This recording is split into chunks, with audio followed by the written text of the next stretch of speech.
Good evening, everybody. Myself, Soumya Hegde. Today, we are discussing another subtopic in solid states. This is Sankalp Learning Solution. So, solid state ಇನ ಇನ್ನೊಂದು ನಾವು ಒಂದು concept ಅನ್ನ ಇವತ್ತು discuss ಮಾಡ್ಕೊಂಡು ಹೋಗ್ತೀವಿ. So, ಯಾವ ಕಾನ್ಸೆಪ್ಟ್ ಅದು ಅಂತ ನೋಡೋಣ. ಸೊ, ಫಸ್ಟ್ ಏನು ಕ್ರಿಸ್ಟಲ್ ಲ್ಯಾಟೈಸ್ ಅಂತ. ಕ್ರಿಸ್ಟಲ್ ಲ್ಯಾಟೈಸ್ ಅಂದ್ರೆ ಒಂದು ಕ್ರಿಸ್ಟಲ್ ಅಲ್ಲಿ ರೆಗ್ಯುಲರ್ 3 ಡೈಮೆನ್ಷನಲ್ ಅರೇಂಜ್ಮೆಂಟ್ ಇರುತ್ತೆ. ಈಗ ನೋಡಿ, ಇದೊಂದು ಕ್ರಿಸ್ಟಲ್ ಅಂತ ಅಂದ್ಕೊಳ್ಳಿ. ಓಕೆ, ಸೊ ಇಲ್ಲಿ ಒಂದು ರೆಗ್ಯುಲರ್ ಅರೇಂಜ್ಮೆಂಟ್ ಏನಿರುತ್ತಲ್ಲ, ಇನ್ನ arrangement of a point in space ಅಲ್ಲಿ ಒಂದು ರೆಗ್ಯುಲರ್ 3 ಡೈಮೆನ್ಷನಲ್ ಅರೇಂಜ್ಮೆಂಟ್ ಇದ್ರೆ ಅದನ್ನ ನಾನು ಕ್ರಿಸ್ಟಲ್ ಲ್ಯಾಟೈಸ್ ಅಂತ ಕರಿತೀನಿ. Okay, regular 3 dimensional arrangement of points in space is called crystal lattice. Okay, so 14 possibilities and 3 dimensional in Bravais lattice. ಲ್ಯಾಟೈಸ್ ಅಲ್ಲಿ 14 ತರದ ಪಾಸಿಬಿಲಿಟಿಯನ್ನ ನಮಗೆ ಹೇಳಿದ್ದಾರೆ. ಅದು ಯಾವ್ಯಾವುದು ಅಂತ ನಾವು ನೋಡ್ಬೇಕು. ಓಕೆ, ಸೊ ಕ್ರಿಸ್ಟಲ್ ಲ್ಯಾಟೈಸ್ ಅಲ್ಲಿ ಬೇರೆ ಬೇರೆ ಅರೇಂಜ್ಮೆಂಟ್ಗಳು, ಮಾಲಿಕ್ಯೂಲ್ಗಳು, it may be pentagon, it may be face centred, it may be hexagon, ಈ ತರ ಬೇರೆ ಬೇರೆ ತರದ ಒಂದು ಡೈಮೆನ್ಷನಲ್ ಲ್ಯಾಟೈಸ್ ಪಾಯಿಂಟ್ಗಳು ಬ್ರೇವಿಸ್ ಲ್ಯಾಟೈಸ್ ಅಲ್ಲಿ ಕಾಣಿಸುತ್ತೆ. ಸೊ ಇದನ್ನ ಏನಂತ ಕರಿತೀವಿ ನಾವು? So it is called crystal lattice ಅಂತ ಅದನ್ನ ನಾವು ಎಕ್ಸ್ಪ್ಲೇನ್ ಮಾಡ್ತೀವಿ. Okay, so crystal lattice, each point of the lattice is called lattice point or site. Consider ಒಂದು ಇಮೇಜ್ ಅನ್ನ ತಗೊಳ್ತೀನಿ ನಾನು. ಓಕೆ, ಒಂದು ಕ್ಯೂಬ್ ಅನ್ನ ನಾನು ಡ್ರಾ ಮಾಡ್ಕೊಳ್ತೀನಿ ಅಂತ ಅಂದ್ಕೊಳ್ಳಿ. ಸೊ ಒಂದು ಕ್ಯೂಬ್ ಅನ್ನ ಡ್ರಾ ಮಾಡ್ಕೊಂಡ್ರೆ ನನ್ನ ಈಚ್ ಪಾಯಿಂಟ್ ಅನ್ನ ನಾನು crystal point or lattice point or lattice site ಅಂತ ಕನ್ಸಿಡರ್ ಮಾಡ್ತೀನಿ. Okay, each point in a crystal lattice represent one constituent particle, ಅಂದ್ರೆ ಒಂದು ಪಾರ್ಟಿಕಲ್ ಅನ್ನ ಅದು ರಿಪ್ರೆಸೆಂಟ್ ಮಾಡುತ್ತೆ. Lattice points are joined by straight line or bring out the geometry of lattice. ಆ ಎಲ್ಲಾ crystal point ಗಳನ್ನ ಆರ್ ಲ್ಯಾಟೈಸ್ ಸೈಟ್ ಅನ್ನ ನೀವು ಜಾಯಿಂಟ್ ಮಾಡಿದ್ರೆ ನಿಮಗೆ ಒಂದು ಕ್ರಿಸ್ಟಲ್ ಲ್ಯಾಟೈಸ್ ಸಿಗುತ್ತೆ, ಒಂದು ಜೊಮೆಟ್ರಿಕಲ್ ಶೇಪ್ ಸಿಗುತ್ತೆ ಅಂತ ಹೇಳುತ್ತೆ ಅಲ್ವಾ. ಸೊ ಇಲ್ಲಿ ನೋಡಿ, ಈ ಎಲ್ಲಾ ಪಾಯಿಂಟ್ ಗಳನ್ನ ನಾನು ಏನ್ ಮಾಡಿದ್ರೆ ಜಾಯಿಂಟ್ ಮಾಡಿದ್ರೆ ಇಲ್ಲಿ ನನಗೆ ಕ್ಯೂಬಿಕಲ್ ಸ್ಟ್ರಕ್ಚರ್ ಸಿಕ್ತು. ಸೊ ಇದರಲ್ಲಿ ನಾನು ಬೇರೆ ಬೇರೆಯ ಒಂದು ಅರೇಂಜ್ಮೆಂಟ್ಗಳು, ಯಾವ್ಯಾವ ತರದ ಕಾಂಬಿನೇಷನ್ಗಳು ಇರುತ್ತೆ ಅನ್ನೋದನ್ನ ನಾನು ಎಕ್ಸ್ಪ್ಲೇನ್ ಮಾಡ್ಕೊಂಡು ಹೋಗ್ತೀನಿ ಈ ಸಬ್ ಟಾಪಿಕ್ ಅಲ್ಲಿ. ಓಕೆ, ಮೇನ್ ಆಗಿ ಒಂದು ಕ್ರಿಸ್ಟಲ್ ಲ್ಯಾಟೈಸ್ ಅಂದ್ರೆ ಒಂದು 3 dimensional arrangement.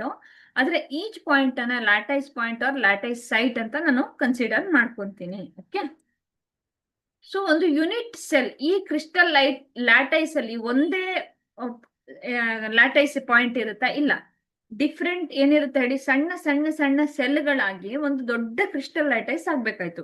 So smallest portion of the crystal lattice ನೋಡಿ, ಒಂದು ಸಣ್ಣ ಪೋರ್ಷನ್ ಏನಿದೆಯಲ್ಲ, ಈ ಪೋರ್ಷನ್ ಅನ್ನು ನಾನು ಯೂನಿಟ್ ಸೆಲ್ ಅಂತ ಕರಿತೀನಿ. Okay, so which then representing different direction generate entire lattice. ಅಂದ್ರೆ ಇಲ್ಲಿ ನಾವು ಏನು ಲ್ಯಾಟೈಸ್ ಪಾಯಿಂಟ್ ಗಳನ್ನ ನಾನು ಬಾಲ್ ತರ ನಿಮ್ಗೆ ಕಾಣಿಸ್ತಿದೆಯಲ್ಲ ಮಾಲಿಕ್ಯೂಲ್ಗಳು, ಸೊ ಲ್ಯಾಟೈಸ್ ಗಳನ್ನ ಹಂಗೆ ಇಲ್ಲಿ ರಿಪ್ರೆಸೆಂಟ್ ಮಾಡಿದೀವಿ. ಸೊ ಡಿಫ್ರೆಂಟ್ ಡೈರೆಕ್ಷನ್ಸ್ ಮತ್ತೆ ಜೊಮೆಟ್ರಿ ಇರುತ್ತಲ್ಲ, ಸೊ ಅದರಲ್ಲಿ ಸ್ಮಾಲೆಸ್ಟ್ ಪೋರ್ಷನ್ ಒಂದು ಕ್ರಿಸ್ಟಲ್ ಲ್ಯಾಟೈಸ್ ಇರೋದನ್ನ ನಾವೇನಂತ ಕರಿತೀವಿ? ಯೂನಿಟ್ ಸೆಲ್ ಅಂತ ರಿಪ್ರೆಸೆಂಟ್ ಮಾಡ್ತೀವಿ ನಾವು. Okay, so it can be characterised by 6 parameter like ABC, alpha ಮತ್ತೆ ಬೀಟಾ ಮತ್ತೆ ಗಾಮಾ ಅಂತ ನಾನು ಏನ್ ಮಾಡ್ತೀನಿ, ಇದನ್ನ ಕ್ಯಾರೆಕ್ಟರೈಸ್ ಮಾಡ್ತೀನಿ. ಓಕೆ, ಸೊ ನೋಡಿ, ಈ ಯೂನಿಟ್ ಸೆಲ್ ಅನ್ನ ನಾನು ABC, ಆಲ್ಫಾ, ಬೀಟಾ, ಗಾಮಾ ಅಂತ ರಿಪ್ರೆಸೆಂಟ್ ಮಾಡ್ಕೊಳ್ತೀನಿ. ಓಕೆ, ಇದರಲ್ಲಿ primitive unit cell, centred unit cell ಅಂತ ಯೂನಿಟ್ ಸೆಲ್ ಅಲ್ಲೂ ಬರುತ್ತೆ. ಫಸ್ಟ್ ಏನು ಕ್ರಿಸ್ಟಲ್ ಲ್ಯಾಟೈಸ್ ಅಲ್ವಾ. ಸೊ ಕ್ರಿಸ್ಟಲ್ ಲ್ಯಾಟೈಸ್ ಅಂದ್ರೆ ಇಲ್ಲೇನಿರುತ್ತೆ, ಕ್ರಿಸ್ಟಲ್ ಲ್ಯಾಟೈಸ್ ಅಲ್ಲಿ ಇನ್ನೊಂದೇನಿರುತ್ತೆ, ಕ್ರಿಸ್ಟಲ್ ಪಾಯಿಂಟ್ ನೋಡಿದಿವಿ ಅಲ್ವಾ, crystal site or crystal point. ಇನ್ನೊಂದೇನಿರುತ್ತೆ ಹೇಳಿ, ಯೂನಿಟ್ ಸೆಲ್. ಆ ಯೂನಿಟ್ ಸೆಲ್ ಅಲ್ಲೂ ಮತ್ತು ಎರಡು, ಒಂದು ಪ್ರಿಮಿಟಿವ್ ಯೂನಿಟ್ ಸೆಲ್, ಇನ್ನೊಂದು centred unit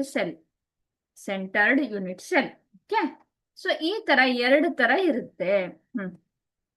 okay, centred unit cell ಅಲ್ಲಿ 3 ತರ, ಒಂದು ಬಾಡಿ ಸೆಂಟರ್ಡ್ ಯೂನಿಟ್ ಸೆಲ್, ಇನ್ನೊಂದು ಫೇಸ್ ಸೆಂಟರ್ಡ್, ಇನ್ನೊಂದು end centred unit cell. Okay, simple cube, body centred cube, ಇನ್ನೊಂದು ಫೇಸ್ ಸೆಂಟರ್ಡ್ ಕ್ಯೂಬು. ಸೊ ಇದೆಲ್ಲ ಏನೇನು ಅಂತ ನಾವು ನೆಕ್ಸ್ಟ್ ನಮ್ಮ ಸ್ಲೈಡ್ ಅಲ್ಲಿ ನಾವು ಡಿಸ್ಕಸ್ ಮಾಡ್ಕೊಂಡು ಹೋಗೋಣ. So first one body centred cube. ನೋಡಿ ಇಲ್ಲಿ ಏನಾಗ್ತಿದೆ, ಎಲ್ಲಾ ಲ್ಯಾಟೈಸ್ ಪಾಯಿಂಟ್ ಅಲ್ಲಿ ಏನಿದೆ ಹೇಳಿ, ಒಂದೊಂದು ಬಾಲ್ ತರ ಕಾಣಿಸ್ತಿದೆಯಲ್ಲ ಎಲ್ಲ ಎಡ್ಜು, ಇದು ನಮ್ಮ ಲ್ಯಾಟೈಸ್ ಸೈಟ್ ಅಲ್ವಾ. ಸೊ ಲ್ಯಾಟೈಸ್ ಸೈಟ್ ಅಲ್ಲಿ ಒಂದೊಂದು ಕಡೆ ಏನಿದೆ ಒಂದೊಂದು ಬಾಲ್ಗಳಿದಾವೆ. ಸೊ ಮಧ್ಯದಲ್ಲಿ ಸೆಂಟರ್ಲಿ ಇನ್ನೊಂದು ದೊಡ್ಡದೊಂದು ಬಾಲ್ ತರ ಕಾಣಿಸ್ತಿದ್ಯಲ್ಲ ಬ್ಲೂ ಕಲರ್ದು, ಸೆಂಟ್ರಲ್ಲಿ ಒಂದು ಮಾಲಿಕ್ಯೂಲ್ ಇರುತ್ತೆ. ಸೊ ಇದನ್ನೇ ಏನಂತ ಕರಿತೀವಿ ನಾವು, ಬಾಡಿ ಸೆಂಟರ್ಡ್ ಯೂನಿಟ್ ಸೆಲ್ ಅಂತ ರಿಪ್ರೆಸೆಂಟ್ ಮಾಡ್ತೀವಿ ನಾವು. ಇನ್ನೊಂದು ಫೇಸ್ ಸೆಂಟರ್ಡ್. ಸೊ ಇಲ್ಲೇನಿತ್ತು ಹೇಳಿ, ಈ ಹಿಂದಿನ ಕೇಸಲ್ಲಿ ಎಲ್ಲದಕ್ಕೂ ಸೇರಿ ಒಂದು ದೊಡ್ಡ ಬಾಲ್ ಇತ್ತು ಅಲ್ವಾ. ಬಟ್ ಇಲ್ಲಿ ನೋಡಿ ಫೇಸ್ ಸೆಂಟರ್ಡ್ ಅಲ್ಲಿ ಈ ಪ್ರತಿ ಒಂದು ಸ್ಕ್ವೇರ್ ಮಧ್ಯನೂ ಒಂದೊಂದಿರುತ್ತೆ, ಸೆಂಟ್ರಲ್ ಒಂದಿರುತ್ತೆ. ಸೊ ಫೇಸ್ ಸೆಂಟರ್ಡ್ ಅಂದ್ರೆ ಇದೊಂದು ಫೇಸು, ಇಲ್ಲಿ ಮಧ್ಯದಲ್ಲಿ ಒಂದು ಬಾಲು, ಇನ್ನೊಂದು ಫೇಸು ಅದ್ರ ಮಧ್ಯದಲ್ಲಿ ಒಂದು ಬಾಲು, ಮತ್ತೊಂದು ಫೇಸು ಅದ್ರ ಮಧ್ಯದಲ್ಲಿ ಒಂದು ಬಾಲು. ಅಂದ್ರೆ ಯಾವ ತರ ಇದೆ, ಎಲ್ಲಾ ಕಡೆನೂ ನಮ್ಗೆ ಲ್ಯಾಟೈಸ್ ಪಾಯಿಂಟ್ಗಳು ಸಿಗ್ತಾ ಹೋಗ್ತವೆ. ಇದನ್ನ ಫೇಸ್ ಸೆಂಟರ್ಡ್ ಅಂತ ಕನ್ಸಿಡರ್ ಮಾಡ್ತೀನಿ ನಾನು. ಇನ್ನೊಂದು ಎಂಡ್ ಸೆಂಟರ್ಡ್. ಸೊ ಎಂಡ್ ಅಲ್ಲಿ ಏನಿರುತ್ತಲ್ಲ ಅಲ್ಲಿ ಒಂದೊಂದು ನನಗೆ ABC ಆಲ್ಫಾ ಬಿಟಾ ಗಾಮಾನು ಸಿಗುತ್ತೆ. ಸೊ ಇದನ್ನ ಎಂಡ್ ಸೆಂಟರ್ಡ್ ಯೂನಿಟ್ ಸೆಲ್ ಅಂತ ಕನ್ಸಿಡರ್ ಮಾಡ್ತೀನಿ, ಅವ್ರ ಬೇಸ್ ಸೆಂಟರ್ಡ್ ಯೂನಿಟ್ ಸೆಲ್ ಅಂತಾನು ಕರಿತೀವಿ. ಓಕೆ, ಸೊ ಹೀಗೆ ನಾನು ಏನ್ ಮಾಡ್ತೀನಿ, ಒಂದು ಕ್ರಿಸ್ಟಲ್ ಲ್ಯಾಟೈಸ್ ಇದ್ರೆ ಆ ಕ್ರಿಸ್ಟಲ್ ಲ್ಯಾಟೈಸ್ ಅನ್ನ ಡಿಫ್ರೆಂಟ್ ಒಂದು ಇದಾಗಿ ಕ್ಲಾಸಿಫೈ ಮಾಡ್ಕೊಂಡು ಅದನ್ನ ಏನಂತ ಮಾಡ್ತೀವಿ, ಮತ್ತು ಇಲಾಬರೇಟ್ ಮಾಡಿ ಸ್ಟಡಿ ಮಾಡ್ಕೊಂಡು ಹೋಗ್ತೀವಿ. Okay, thank you.